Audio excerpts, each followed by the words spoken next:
Hi viewers, welcome back to my kitchen. Today I am going to share a protein-rich chapathi side dish recipe, easy to make and healthy to eat. Let's get into the preparation.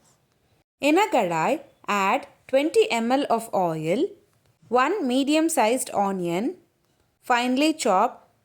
Sort them until they turn into golden brown color. Later add 2 medium-sized tomato. Sort them until they become soft.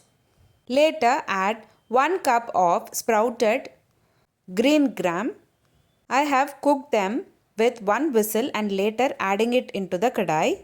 Add 1 spoon of salt, 1 spoon of garam masala and 1 spoon of red chili powder. Stir well.